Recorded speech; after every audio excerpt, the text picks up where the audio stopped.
I brought my own. Nice. Learned the hard way that you have to bring your own implements. Yeah, I prefer. I have a little extendable thing because I prefer the analog pointers. I get it. I get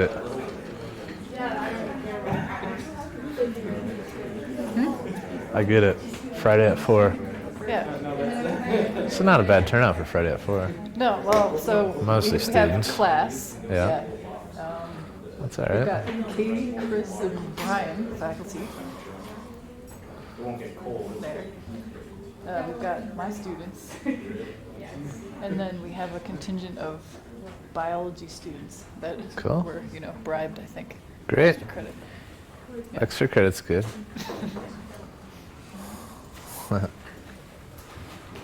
Time are we supposed to start 4 or 4:10? Do you guys start 10 after? Or No, we start right on, but is it actually? it's almost right on. Okay.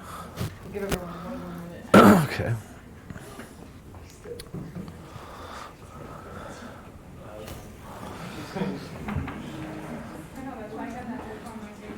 All right, before we get started, Stella's students, there's a sign-in sheet for you around somewhere. Make sure you get on that. Okay, welcome to the Montana Tech Public Lecture Series. I'm introducing you instead of Bev because Bev is out of town this week. Actually, I'm not sure where she is. But we are pleased to have Eric Boyd, Dr. Eric Boyd from Montana State University. He's an associate professor over there in the Department of Microbiology and Immunology. He is a geomicrobiologist, is one thing that you could call him, and he studies rock-hosted microbial systems as analog for life metabolisms. So we are very lucky as a state of Montana to have Dr. Boyd in this state, in my opinion. He does really good work, and he has his 126th paper was accepted yesterday, and Dr. Boyd has written all sorts of proposals and brought in $35 million to our great state of Montana and his research program. So Eric will be telling us about the geobiological feedbacks and the evolution of thermoacidophiles. Eric. Thanks, Alicia, and thanks for the invitation and everybody sticking around on a cold, snowy Friday afternoon at 4 o'clock. Arguably one of the worst times for a seminar. I'm just saying. But happy to be here. And so I'm going to talk to you about this idea of geobiology, the idea that life interfaces with rocks and minerals, and because of that, it influences its environment and evolves in lockstep with the evolution of its environment. And so geobiological feedbacks and the evolution of thermoacidophiles. I'm going to bring in a lot of different topics during this talk, and I notice there's a lot of students in the class or in this seminar, and so feel free to stop me at any point if something is not making sense to you, and I'll try to clarify. So life is diverse. This is a phylogenetic reconstruction done about 2 or 3 years ago of what we know of the diversity of life. So bacteria, archaea, eukaryotes, so on and so forth. The point of this slide is that the majority of what we know is out there is not in culture. It remains uncharacterized. And of that is characterized, we know very little about why it exists. Right? So why does biodiversity exist in the first place? There's substantial interest in characterizing this novel diversity, right? We can't really understand how biogeochemical cycles function if we don't actually understand the microbes that are involved in those biogeochemical functions. Numerous new technologies have been put into play to try to understand what this biodiversity is doing using things like metagenomics and metatranscriptomics. This is where we shotgun sequence all of the DNA in a community and use computers to reconstruct the genomes of those organisms. And of course, from that, we can learn something about what those organisms can do. And so here's a novel phylum of archaea that was previously unknown before, and it was shown to be involved in methane metabolism, most likely oxidizing methane. This hadn't been observed in this phylum before. Here's another example of a group of Hades archaeota, again, a novel order of archaea. You'll also notice these are all Nature papers. These are big deal findings. Hades archaea, argued to be a cosmopolitan subsurface organism influencing biogeochemistry in those environments. And then a new group of archaea called the Loki archaeota, which are suggested to be an ancestor of eukaryotes, and archaea. Okay, and so we're learning a lot about this novel diversity, and that's all great, but that's not really what our lab is interested in doing. We're interested in understanding why biodiversity exists. And the way that we think about this is really through the lens of geological time. Okay, and so what can we use from the geological record? And this is just kind of a summation, a schematic of how people think major biogeochemical cycles evolved and their influences on trace element availabilities. And so on this top trace here is oxygen. On the x-axis here's time. And pick your favorite trace element. You can see how its abundance in marine systems is thought to have changed through Earth history and largely, again, controlled because of the availability of oxygen. And we're interested in understanding how we can integrate geological time with evolutionary time to understand how and why biodiversity exists. Okay? And this is kind of the feedback that I'm talking about. And this is where we're going to go in this talk. So I want to introduce this concept of niche construction. You've probably heard of the idea of an ecological niche, right? The kind of the physical and chemical and biological attributes that define a habitat for an organism. It's important to remember that microorganisms, just like all life, including your cells, modify their environment, and in doing so, alter their adaptive landscape. And I'll tell you what I mean by this. Okay, so here's classic Darwinian evolution. This is the way most people think about Darwinian evolution. You have a pre-existing environmental niche, right? Again, the physical and chemical and biological characteristics to define one's environment that impose natural selection, so a selective pressure that filters microbial diversity at an individual level. Okay? And through this process of niche construction, I'd like to argue that that's an incomplete way of thinking about Darwinian evolution. So in niche construction, again, it's not like we're displacing Darwinian evolution, we're just complementing this with kind of new ways of thinking. We have a dynamic environment or a niche, right? It's not a static environment. So we still have this natural selection filter that acts on individuals, but we allow these individuals to modify their environment, right? And in doing so, they change the adaptive landscape. And in doing so, through that process, you can select for new variants, new biological variants, that can then inhabit these modified environments. So niche construction can leave two legacies for their progeny, a modified environment and genetic variation that can contribute to biodiversity on Earth. Okay, so this is kind of the concept that I'm going to use as we progress through this talk, and hopefully you'll see how that may or may not make sense. So niche construction implies biosphere-geosphere feedbacks, right? So here is a cell, a microbial cell. We don't need to think about too much about what's going on in here, but microbes, just like your cells, take nutrients. If they're photosynthetic, that might be light. If they're chemosynthetic, that might be chemicals. They use that to run their catabolic pathways or anabolic pathways.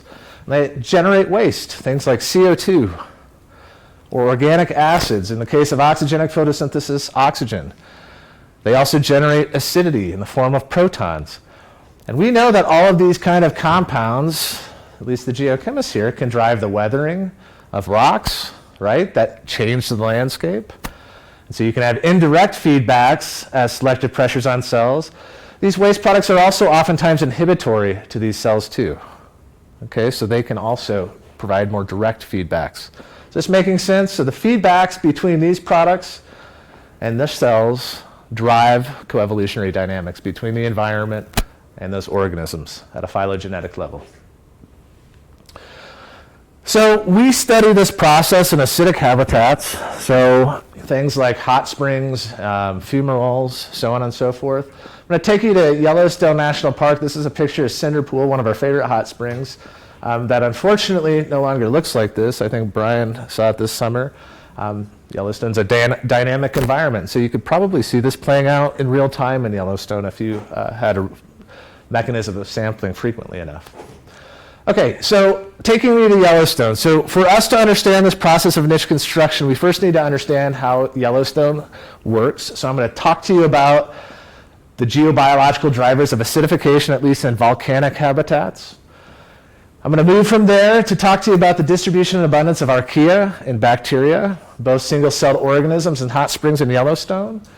I'll talk to you a little bit about the physiological traits that we think facilitate the habitation of these acidic environments, and the role of microorganisms in acid generation.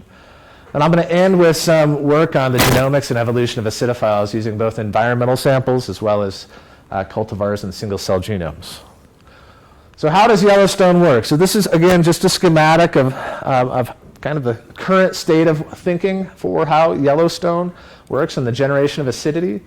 So you have precipitation. Okay, so let's start with the magma chamber. Somewhere around 5 kilometers beneath the surface, there's molten rock, okay, at least partially melted rock.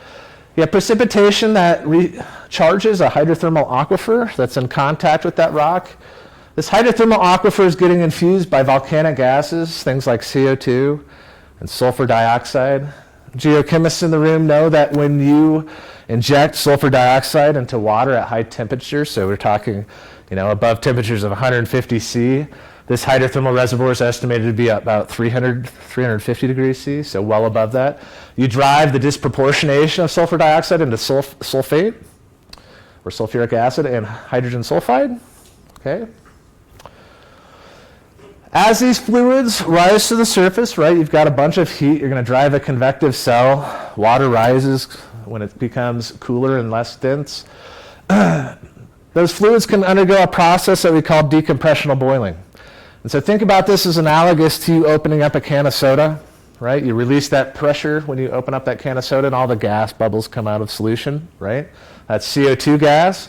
So in this process of decompressional boiling, you release volatiles from this fluid, okay? And so you end up with 2 fluid types, primarily in Yellowstone. You have one fluid type that's liquid phase, that's enriched in non-volatilizing ions, things like chloride, sometimes sodium, okay? So you have springs that are high chloride, low sulfate, only sulfates coming from this process here. They tend to have circumneutral to slightly alkaline pH. Well, what happens to that gas? Well, that gas includes this hydrogen sulfide. It's volatile. There's other volatiles, things like hydrogen and methane that we'll talk about here in a second. Well, hydrogen sulfide can escape, and it can interact with near-surface waters that are more oxidized and contain molecular oxygen, allowing that hydrogen sulfide to be oxidized to generate sulfuric acid. Okay, and so here we have a spring type that's low in chloride, right, because it has very little of this water. It is high in sulfate because of the generation of sulfuric acid from hydrogen sulfide oxidation, and acidic pH, acidic because of the generation of the sulfuric acid. And this leads to, in Yellowstone, a bimodal distribution of hot spring pH. So this is on the y-axis, the number of thermal features in Yellowstone as a histogram, pH on the x-axis, sulfuric acid buffered springs centered somewhere around pH 3, bicarbonate buffered springs somewhere around pH 6.5 or 7, okay? So these are your liquid phase springs. These are your vapor phase dominated systems. So the question is, again, how do you actually generate that acidity? And it's a chemical process, but biology gets involved. So again, the secret is sulfur, at least in a place like Yellowstone. Disproportionation of sulfur dioxide at high temperature generates sulfide and sulfuric acid. This is common. This is common to that hydrothermal aquifer. Okay? It's really what happens, the fate of this hydrogen sulfide and its enrichment in those vapor phase gases that drives the bimodal distribution of these spring types. So hydrogen sulfide can be oxidized in the presence of oxygen to generate things like thiosulfate and acidity. At pH of less than 4, however, some of these compounds, thiosulfate for example, are unstable. So they disproportionate to elemental sulfur, things like sulfite. Sulfite's also unstable in the presence of oxygen, also gets oxidized, generates more acid. It's really this compound here, and its recalcitrance to reacting abiotically with oxygen at temperatures above 100 degrees where the majority of the acid is generated. So elemental sulfur accumulates unless biology is present and you have oxygen. So this is a biologically mediated process. You generate acidity, okay? This is where we're going to focus from here on out. Everybody with me so far? Okay. So this is a plot from Everett Schock, who this really drives this point home that these acidic hot springs are buffered by sulfuric acid. This is the dissociation of sulfuric acid, you can see this is a plot of sulfate as a function of pH. You can see that at these acidic pHs, you're butting right up against the dissociation constant of sulfuric acid, okay? Buffered by sulfuric acid, oftentimes boiling sulfuric acid. So what are the effects of phase separation and sulfide sulfur oxidation on the taxonomic and functional biodiversity of hot springs? So this is where we're going to get into talking about the distribution of archaea and bacteria across geochemical gradients in hot springs. So there's this hypothesis out there presented by this guy, Dave Valentine, in one of my favorite papers from 2007. This is a plot of the optimal growth temperature of archaea and bacteria as a function of the minimum pH supporting growth. So low pH, high pH, lower temperature, higher temperature. And you can see as we trend towards more acidic and higher temperature conditions, you transition from bacterial-dominated systems to archaeal-dominated systems. Okay, and this was all based on cultivation data. And so we wanted to ask the question whether or not this played out in hot springs, because of course we've got roughly 14,000 hot springs in Yellowstone that span pH and temperature gradients just like this to work with. So here is a plot of 7,700 different hot springs as a function of their pH and temperature. Each of these open dots is one of 75 different hot springs that we collected samples from, extracted DNA, and we quantified the abundance of archaeal and bacterial 16S ribosomal rRNA genes. So these are just genes that are common to all life, all microbial life, and you can use them therefore as a proxy for the number of genomes present, and thus as a proxy of the amount of biomass present in these samples. So we plot the ratio of archaeal to bacterial 16S genes on this landscape, and then of course we sequence these genes as well, and we'll follow up with that here in a second. So here's a plot, again, pH on the y-axis, temperature on the x-axis, with dot size for each of these 75 hot springs. Corresponding, large dot sizes correspond to a larger ratio of archaea to bacteria. Smaller is the exact inverse of this. And what you can see is, just like what Dave Valentine saw, or with cultivation data, we see with molecular data. As you transition into more hot, acidic systems, you start to favor microbial communities that are dominated by archaea. So archaea appear to be uniquely adapted to high temperature and or acidic conditions. And the question is why? Why is this? So we, kind of a tour de force effort here. Well, let me just get into the data here. So we took cultivation-dependent and independent approaches. So we took all of the organisms that have ever been cultivated and characterized and deposited in the International Journal for Systemic and Evolutionary Microbiology. If you've ever read one of those papers, they're absolutely the most boring papers to read possible. We characterized something like 580 organisms out of those papers as a function of their optimal pH, temperature, and their ability to integrate oxygen into their energy metabolism. Okay, and so we're going to plot that as a function of environmental space here in a second.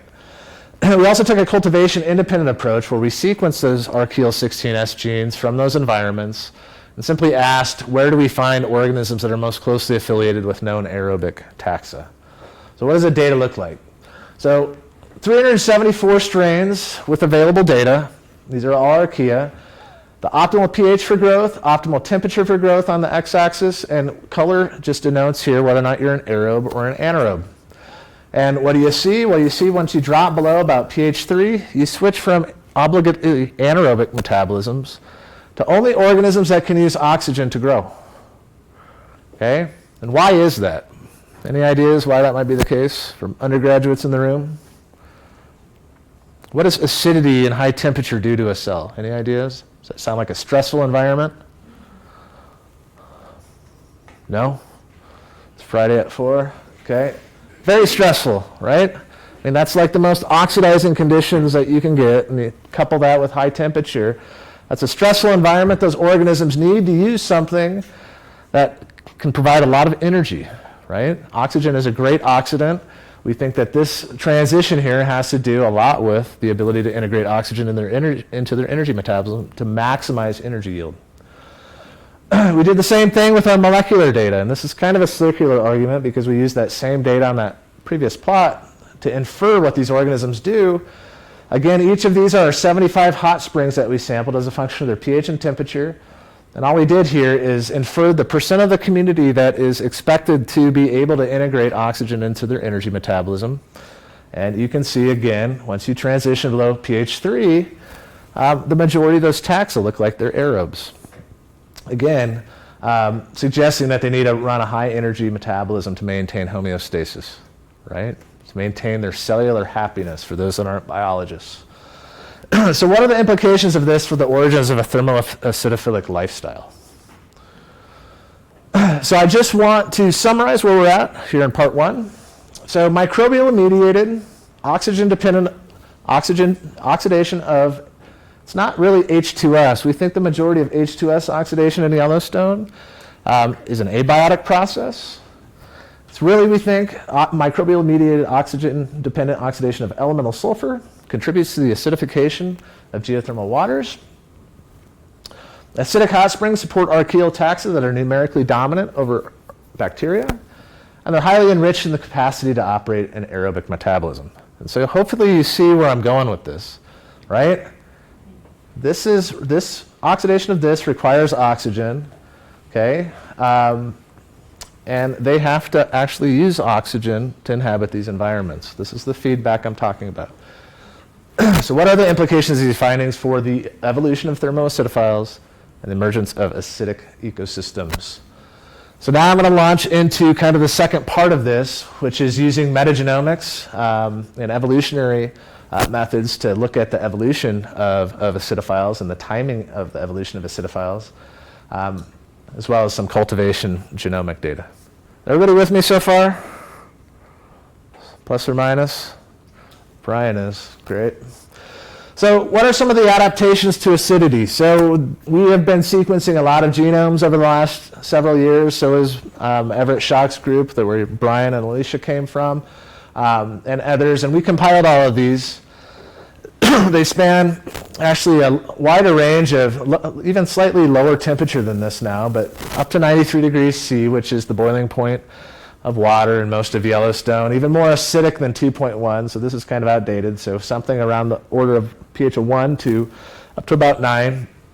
And these hot springs feature orders of magnitude variation in your favorite analyte. So whether or not that's a gas or your favorite metal, so on and so forth, you can find it all in Yellowstone. So how are we going to look at adaptations to acidity? So who doesn't know what environmental metagenomics is? Anybody? Some of us don't. So you go into an environment, you extract all of the DNA, and you just shotgun sequence it. You get back a bunch of fragments of DNA. Okay. You assemble those based on overlaps and ATCG, and you get what are called contigs, and you can infer from that genes. And genes, of course, encode proteins. So we can predict what all of the proteins are that are encoded by populations that are in these communities that inhabit hot springs. Okay. So we can organize what we call these open reading frames, which are really just genes that encode proteins, into bins based on homology. Okay? And so we start to group these based on homology. And you can imagine this looking like a table where we have 52 rows and something like 75,000 different columns of different proteins. Okay? So, and we can take that table and then turn it into a matrix and do a whole variety of multivariate statistics on that matrix. And of course, then analyze these multivariate data within the context of environmental geochemistry. And so we did that. So this is a ton of data distilled down into what we call a dendrogram. 52 nodes, these are the 52 different hot spring communities. Any two nodes that are connected very closely by little branch distance are very similar in the composition of the proteins that they encode, so they would be expected to be capable of doing similar functions, similar functionalities. Any two springs that are connected by long branches would be very different. Okay, does that make sense? So if you inhabit a spring that has similar geochemistry, would the expectation be that you have short nodes or long nodes, and vice versa? Similar geochemistry, short, right? Similar geochemical conditions should select for similar functionalities in those communities, and that's exactly what you see. So I've color-coded here 5 different clusters of communities, okay? This first cluster in red comes from acidic habitats, all from acidic habitats. The second cluster here in orange, this is just a box plot depicting the average and standard deviation of the pH of those environments. In orange, these are also acidic habitats, slightly more acidic than these red. In blue, a wide variety of pH there, so moderate pH, not quite as acidic as we find here. Then you have these green and purple communities that come from alkaline habitats. And I think this is interesting. None of the clustering makes sense based on temperature, okay? And this is consistent with what we've shown and other people have shown, that pH is the primary driver of the functional diversity of communities in Yellowstone. And so what I'd like to highlight here are these communities kind of form a cluster here with this moderately acidic communities. And then you have these alkaline, I guess you could say high temperature and low temperature habitats. So what does this mean? Well, you have gas-rich communities, you have gas-poor. This is a depiction of the split in functionality at a microbial diverse level of the effect of the geological process of phase separation, or the inferred process of phase separation, on microbial diversity, right?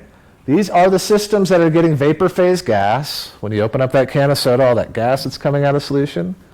These are the communities from hot springs that are getting all that liquid phase gas. So it's pretty cool. Geology matters, right? Okay, let's remember how we generate these acidic conditions. Right? What's important here? Oxidation of sulfide, the oxidation of sulfur, which is enriched in these systems because they're getting partitioning of that vapor phase gas. Okay, so geochemistry shapes, I'd argue that geology shapes geochemistry, shapes biodiversity, right? Largely due to differences in fluid input, right? The input of H2S via phase separation and its influence in driving pH variation. So I want to kind of move into what are some of the functionalities that are being selected for, right? We see these clear differences in the functional composition of communities based on where they're getting their fluids from, vapor phase gas versus liquid phase. What are some of the functionalities that are being selected for? And so this is the same dendrogram, just flipped upside. The same colors correspond to the same pH realms. And this is a heat map of a bunch of stuff that you can't read, and it doesn't matter. What I've done here is just overlaid on this heat map different metabolisms. Okay, sulfur, F420 biosynthesis, methane metabolism. This is a process involved in methanogenesis, so methanotrophy. Single carbon metabolism, the ability to metabolize hydrogen, the ability to metabolize nitrogen compounds. And the heat map corresponds to the level of enrichment of those functionalities in these communities.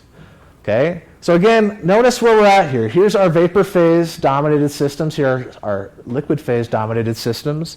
What kind of compounds should partition into the vapor phase during phase separation? Well, we already know H2S should. Other volatiles could be things like methane, hydrogen, and look at the enrichment of some of these functionalities. Sulfur metabolism, here relative to in these liquid phase systems. Methane metabolism, totally enriched in these communities that are getting these vapor phase gases. Hydrogen metabolism, the same thing. So there's a whole bunch of different functionalities that are contributing to these variations. It's not just sulfur, but we think sulfur is the most important one. What are some of the adaptations to acidity? This is classic kind of general microbiology. Archaea make very different membranes than bacteria do. So archaea make membranes that are made out of this monolayer that are connected by ether linkages. Bacteria make fatty acid-based lipids that are connected by ester linkages. Who's a chemist in the room? Anybody? Sort of? Good, good. We're admitting a few things now. What's a stronger bond, an ester bond or an ether bond? You've got a 50% chance of being right. An ether bond is stronger. Okay? So this connection here is more thermal stable. Okay? You can imagine also that these kind of structures here made out of isoprenoids would melt at a much higher temperature than these kind of structures here made out of fatty acids.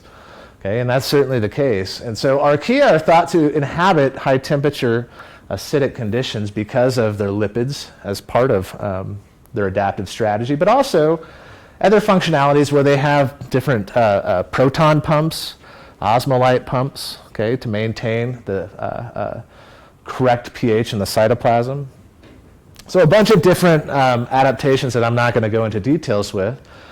But I do want to point something out here where we compile all of these archaeal genomes. Remember, I talked to you about all of these before, and we characterize all of the genomes of these organisms based on those really horrible to read papers, based on their ability to use oxygen, their pH and temperature optima. We can take those genomes and do the exact same thing that we did with those metagenomes. Organize them into genes that encode proteins and organize them into bins based on homology to each other. Subject that to multivariate statistics and a whole bunch of other analyses, taxonomic and trait overlays. We can also do phylogenetics on those organisms. Okay? And that's exactly what we did. And this is where I think it really starts to get interesting from an evolutionary perspective. So this is 515 taxa. None of this matters. It was computationally very intense. This took about a month to calculate. I'll just get to the real meat of this. Here's a plot of all of the optimum pHs for these organisms for each of these phyla. Okay? So Sulfolobales, in parentheses here you have the number of organisms with genomes. And this is the distribution of optimal pH for the Sulfolobales. And you can go down here at Core Archaeota. I think there's only one genome. They're not inhabiting acidic environments so far as we can tell. I want to point your attention to these two lineages, the Sulfolobales and the Thermoplasmatales. This is really where you find acidophiles and hyperacidophiles, as I'll call them. These are hyperacidophiles growing at pH less than 3. Okay, so what's important about this? So, anybody taken a biology course where you talk about phylogenetics and evolutionary biology at all? This is the cool thing about geobiology. You can do whatever you want and you don't have to be very good at it. So I'm a hack when it comes to phylogenetics, but here's how it works. So here's your ancestor. And as you diversify away from your ancestor, say like this, so on and so forth, you're becoming more derived, right, from the ancestor, less like your ancestor. And so these organisms that we would call sisters should be more ecologically more similar to each other than, say, these organisms and this organism, or this organism and these organisms, okay? So equate left to right with time on this for now, or at least divergence distance. And what you can see here is with respect to Sulfolobales and their ancestor, they diverge from largely neutrophiles. Okay, meaning that the ability to inhabit acidic environments with respect to the Sulfolobales is a recent evolutionary event. Okay, it's not deeply rooted. The same is true with the Thermoplasmatales. They diverge from their ancestor, so on and so forth, and are nested within a bunch of higher order neutrophilic organisms, meaning that they're more recently evolved, right? Evolved in the recent geological past. Here on the right, I've plotted the percent of those organisms that operate in aerobic metabolism. 100% of Sulfolobales and 100% of Thermoplasmatales operate in aerobic metabolism. Okay, again, consistent with the data that we've seen so far. So they're recently evolved, they're aerobes, and they're acidophiles. Point out these two other lineages where you find also these hyperacidophiles. These are from what we call single-cell genomes. We don't actually have these in culture, but based on some genomic characteristics, we also think that they're dependent on oxygen as well. Okay, so we have all of this data suggesting that these taxa recently evolved to inhabit low pH conditions, and in doing so, they needed to run an aerobic metabolism. What are some of the adaptations in these organisms that allowed them to do this? Okay, getting back to this idea of it's a physiological response.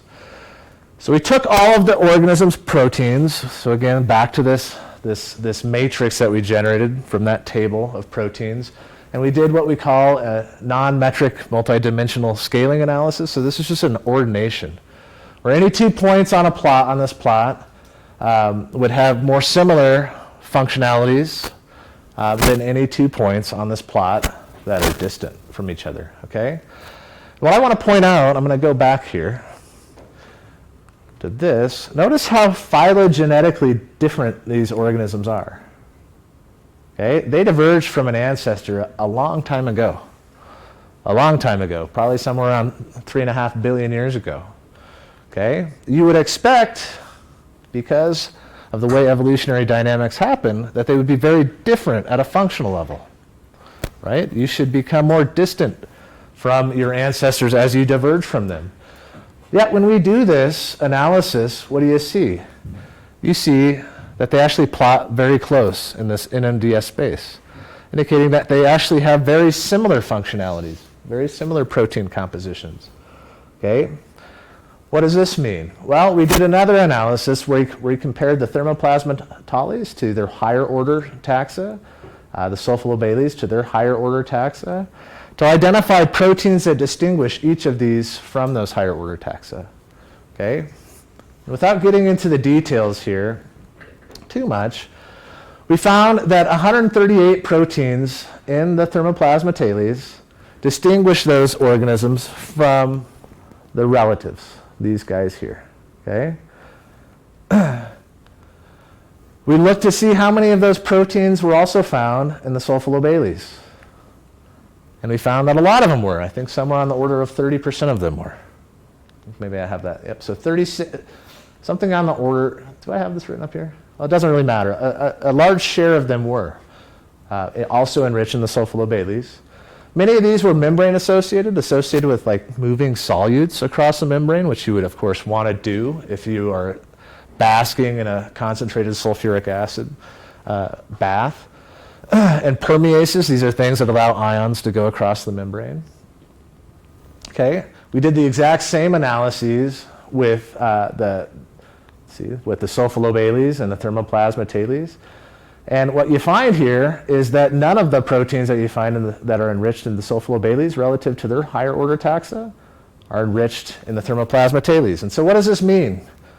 Well, in the most simplest terms, without getting into the details, sulfolobus transferred a bunch of really key genes that allow it to tolerate acid to the thermoplasmatales, that allowed them to inhabit acidic environments. Okay? And that is why, I'm going back here, they plot so closely in protein functional space. They're functionally similar because sulfolobales, through a process called horizontal gene transfer, transferred a bunch of genes into the thermoplasmatales that allowed them to inhabit acidic conditions. At least that's the implication. Okay.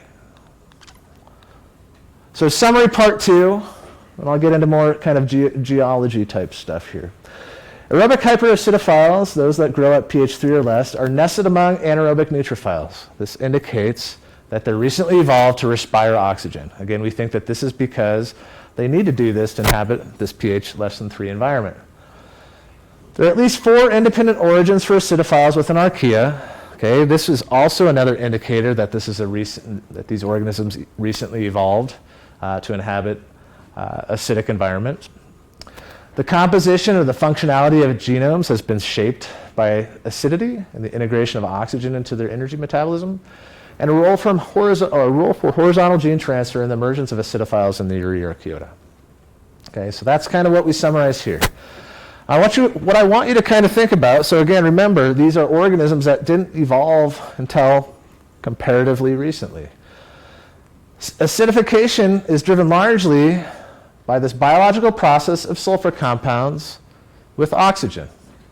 Okay? Here's a plot from a paper from Tim Lyons in 2014 summarizing a bunch of data. The log partial pressure of oxygen on the y-axis as a function of the age of Earth. See, here's the great oxidation event that everybody talks about, somewhere around 2.3 to 2.4 billion years ago. Another blip here at about 600 million years ago in oxygen to present day concentrations. Okay? So if this is true, then I ask the question, could life archaea diversify into acidic environments prior to the widespread oxygen. Okay, and by widespread oxygen, I'm talking about present-day concentrations of oxygen. So let's think about this a little bit more. So oxidants with potentials high enough to oxidize sulfur compounds. What are they? Well, we know oxygen has a potential that's high enough to oxidize sulfur. Nitrate, you can oxidize sulfur with nitrate. Okay, but really to generate nitrate, you need to have oxygen. I'm not going to get into the details there. Iron 3 ions. So iron 3 ions are great oxidants for sulfur compounds. You need oxygen to generate iron 3 ions in substantial concentrations. Or you need organisms called photoferrotrophs. So they're photosynthetic organisms that instead of splitting water and making oxygen, they oxidize iron. Okay? However, I can just tell you that there are no phototrophs in the hot springs that we sampled. No phototrophs grow above 50 degrees C, at least in these acidic environments that we sampled. Implying that the oxygen that is used to oxidize sulfur is coming from the atmosphere. Again, so we're back to this kind of idea. Is there enough oxygen in the atmosphere to drive the oxidation of sulfur and generate acidic habitats? And so here's a huge plot of a bunch of that. You've seen this data before, but it was all collapsed, and you don't need to know what any of this says. Pointed out here, here are the sulfolobales, this lineage up here, a phylogenetic tree. Here are the thermoplasmatales. Okay, and what we did with this phylogeny is we put a bunch of time calibration points in it. Okay, and we can calibrate divergence dates, okay, with geological information, and then use that to estimate divergence times. So when did sulfolobales diverge in geological time? Well, you can see the error bars on this. This isn't perfect. 1.6 to 0.65 billion years ago. Average date of about 1 billion years ago. Okay. This time, again, based on this plot, okay, this plot, we're thinking somewhere in the order of 1 to 10% of present-day oxygen is available. What about thermoplasmatales? 1.30 to 0.51 billion years ago. On average, 0.84 billion years ago. This time, somewhere between 10 and 100% of present-day oxygen. I doubt anybody in this room has ever grown one of these organisms, but we used to grow an organism called Picrophilus in our lab. It grows optimally at a pH of 0.9. And you'd have to grow it all the time on a shaker in the presence of oxygen to generate enough oxygen in solution to actually get this thing to grow. If you take it off of a shaker, so you're not agitating it and infusing oxygen, set it on a bench for half a day, it's dead. It cannot tolerate these kind of acidic conditions. They require this kind of concentration of oxygen. In contrast, these organisms actually are inhibited by atmospheric concentrations of oxygen. They require lower concentrations of oxygen. Okay, so we think this is all consistent with when the ability to oxidize these sulfur compounds and generate acidic conditions occurred. So this is kind of coming back full circle to this idea of niche construction and our model for the evolution of acidophiles. So I'll let you read this again if you would like. But here's a plot kind of summarizing what I think. So on this axis, you have increasing acidification. You have decreasing pH optima. On the x-axis, you have availability of O2 and geological time. So we have these circumneutral anaerobic organisms, for example, acidolobales, that are happily diverging along. Oxygen becomes more available as a process of geological time or the advent of oxygenic photosynthesis. These organisms diversify. And notice what's happening here. We're increasing the acidification of the environment and we're decreasing our pH optima. The sulfolobales evolve. Through horizontal gene transfer, sulfolobales, through the innovations that they figured out to inhabit acidic environments, laterally transferred those traits, those genes, to the thermoplasmatales. And the thermoplasmatales diverged and evolved. Okay? And again, these are the organisms that currently have the lowest pH optima known on the planet. So again, niche construction can leave two legacies for the progeny. A modified environment, in this case we're talking about the production of acid and genetic variation via mutation or horizontal gene transfer that can alter the path of evolutionary processes, both from a geological perspective and a biological perspective. So where are we going with this work? We just got a grant from the NSF to continue to study this process of geological feedbacks, the evolution of thermoacidophiles. So to what extent are acidic hot spring communities dependent on oxygen? So can we actually come up with a way to measure this? What we've done is we've actually used all of these 374 organisms that we have physiological data for. Can they use oxygen? Can they not? We have their genomes. We used this to identify proteins that were indicators of whether or not those organisms were aerobes or if they're anaerobes. And we use it to build a model, just a simple decision tree model, where the presence or absence of a gene is going to lead you on a path to build a decision, right?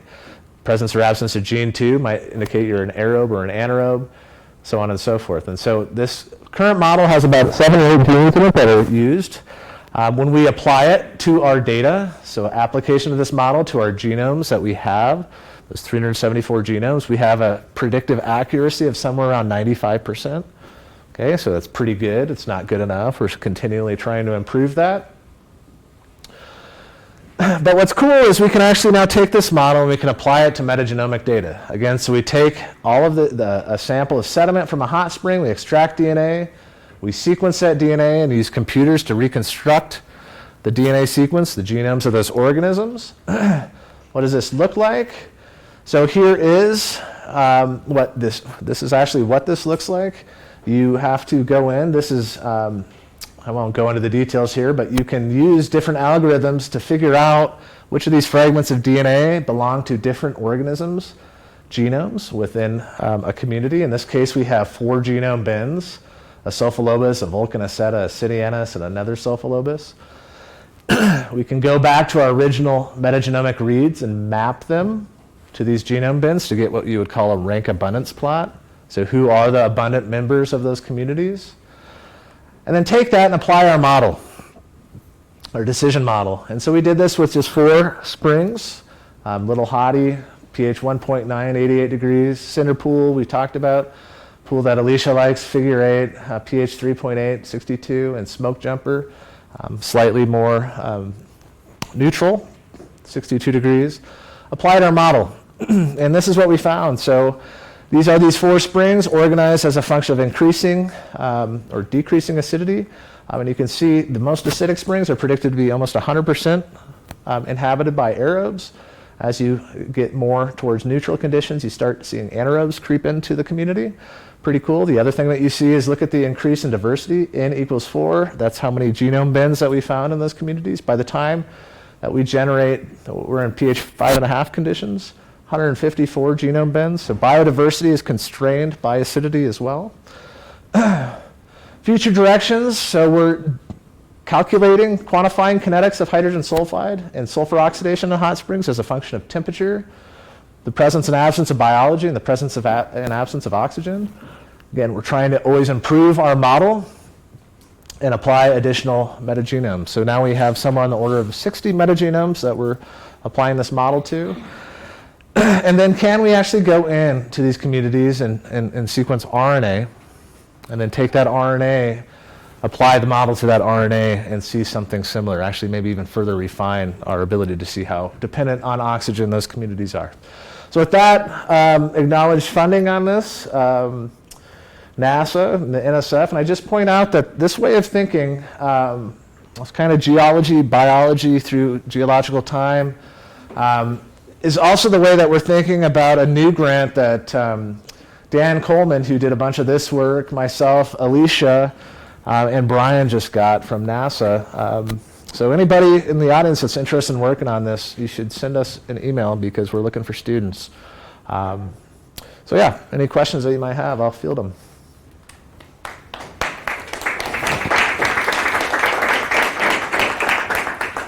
Questions for Eric? I'll have to start on my list. Question, so you're finding the really low pH microbes, they want aerobic conditions. And you're not finding anaerobes in the low pH, is that right? That's right. But is there any thermal springs or even waters anywhere in nature that are low pH with low EH? I think it's really, I mean, That niche doesn't exist. it doesn't look like it exists. Yeah. So I mean, so it's, if it existed, the microbes would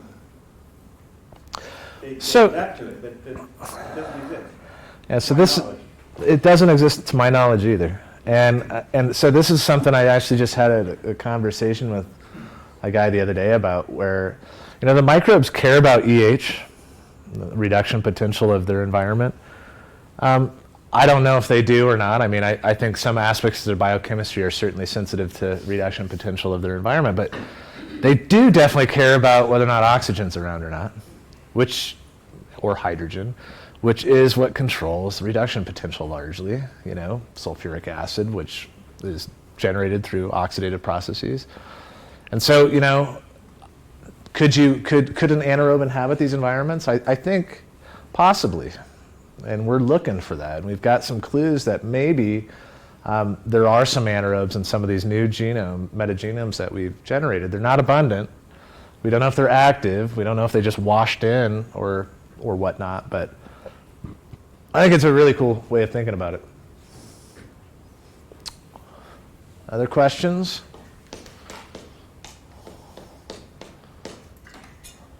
So, that was really cool, thank you, by the way. I think that your category 3, the moderately acidic category, is kind of interesting because if I'm reading your abbreviations right on those springs actually have pretty different geochemistry within that pH value. So, have you delved into that at all in that subsection? If I'm reading what's right. It looks like you have something from Washburn and Obsidian Pool and Octopus Spring in the same category? That's right. So these are all. That looked really interesting. Yeah. So that paper was just accepted, and I can send you that. Okay. We talk about all of what we think is controlling those 5 clusters of springs. Okay. But those are systems that are getting. I mean, they're getting blasted with gas. So this is Different gases, though. no. I mean maybe in you know.